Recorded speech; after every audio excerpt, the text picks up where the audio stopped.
मिलेगा कल, देखिए इस रिपोर्ट में।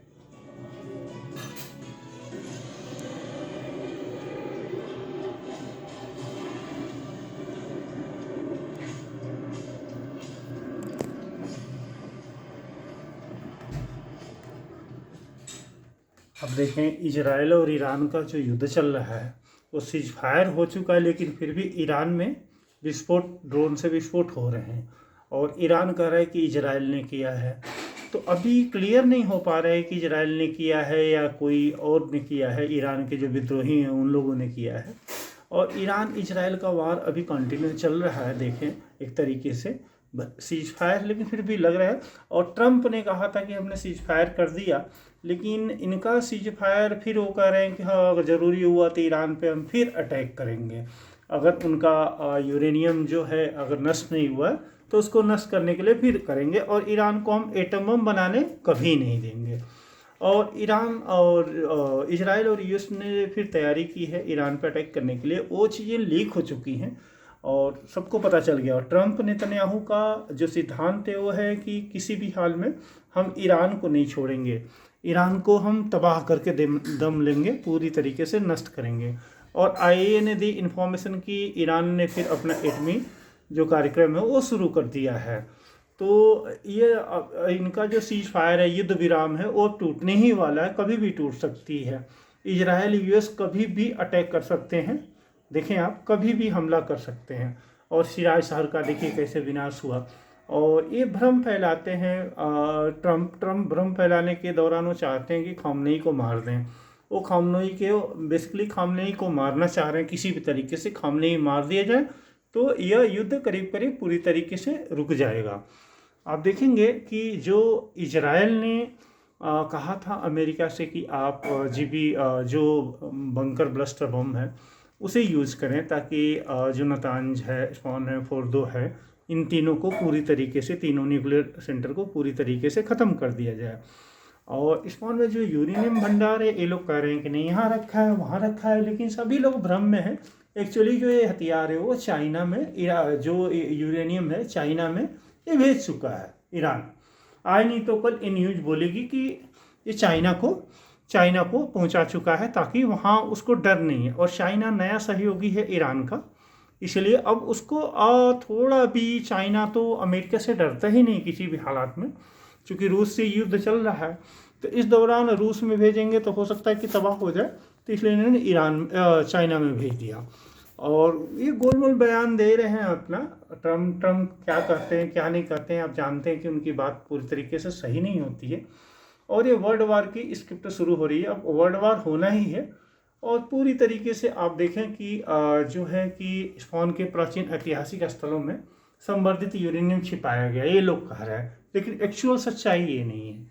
इसने पूरे सब चीन भेज दिया है ताकि उस पर कुछ भी ये नुकसान नहीं कर सकें। और ईरान की निगरानी अब आईएईए नहीं कर सकती, क्योंकि ईरान ने रोक लगा दी है आईएईए को। आईएईए को देखेंगे तो जो इंटरनेशनल एटॉमिक एजेंसी है उस पर रूस भी भड़का हुआ है, ईरान भी भड़का हुआ है कि ये पूरे इंटरनेशनल ना होके पूरे यूएसए के हैं, अमेरिका के हैं, और अमेरिका जो चाहता है वही ये लोग करते हैं।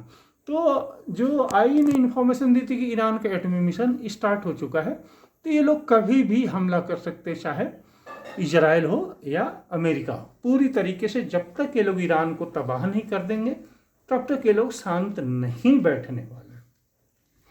तो आप देखें कि अभी जो ट्रंप नेतन्याहू ने जो मीटिंग करी है तो उसमें यही फाइनल डिसीजन हुआ है कि जो वहाँ के है तो उसको पूरी तरीके से हमला करेंगे। और देखें आप, अब हम चाहेंगे कि हमारे जो संवाददाता हैं उनकी बात सुने कि वो क्या बोल रहे हैं।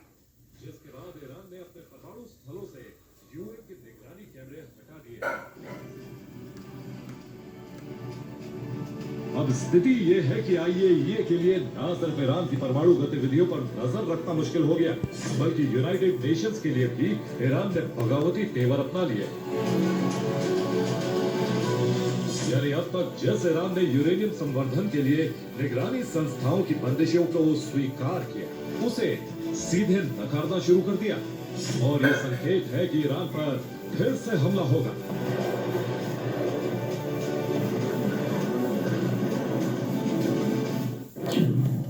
जिसका प्रमाण यह है कि इजराइल ने सीज फायर का उल्लंघन करना शुरू कर दिया। इसके अलावा इजरायली सेना ने ईरान पर बड़े हमलों की तैयारी भी शुरू कर दी। देखें तीनों संकेत क्या बता रहे हैं। बड़े स्तर पर सैन्य तैनाती शुरू कर दी, जिसका सीधा मतलब है कि ना तो ईरान अब अपने परमाणु कार्यक्रम पर किसी से कोई समझौता करे, न ही इजराइल और अमेरिका ईरान के खिलाफ कदम उठाने से रुकेगी।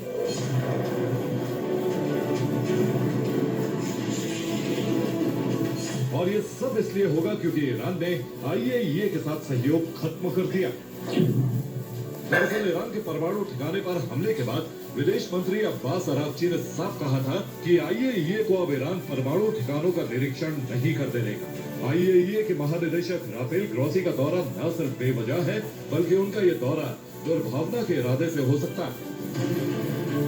ये बयान IAEA को निगरानी संस्था के रूप में नहीं, बल्कि अमेरिका के जासूस के रूप में पेश कर रहा था, जिसके बाद ग्रॉसी की गिरफ्तारी की मांग भी हुई और फिर ईरान ने सहयोग संबंध तोड़, जिसके बाद स्थिति और बिगड़ गई। अमेरिका के विदेश मंत्री मार्को रूबियो ने ग्रॉसी की गिरफ्तारी की मांग को अस्वीकार्य बताया। उन्होंने कहा कि ईरान की मांग की निंदा की जानी चाहिए। इसके अलावा अमेरिका IAEA की ईरान में निगरानी की कोशिश का भी समर्थन करता है। हालांकि ये विरोध सिर्फ शाब्दिक था, लेकिन अमेरिका के एक और कदम ने ईरान के लिए संकट खड़ा कर दिया। अमेरिका ने ईरान के साथ लंबे संघर्ष की आशंका को देखते हुए सऊदी अरब के पश्चिमी हिस्से में 3 नए अड्डे स्थापित करने की तैयारी कर ली और इन 3 अड्डों के निर्माण के लिए सामग्री भी पहुंचा दी गई। जिसे देखते हुए ईरान के विदेश मंत्री अब्बास अरागची ने दो टूक कह दिया है कि अब ईरान अपने खून के आखिरी कतरे तक दुश्मनों से लड़े।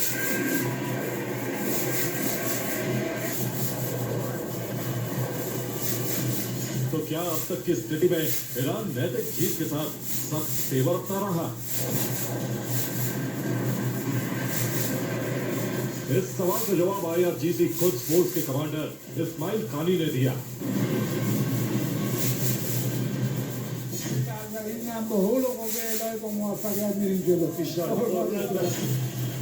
यानी ईरान यूरेनियम बचाना अपनी जीत मानता है और वो अब नहीं रुके, लेकिन ईरान नहीं रुका तो ये भी तय है कि जुलाई में अरब विनाश के लिए बारूदी द्वार खुल जाएगा।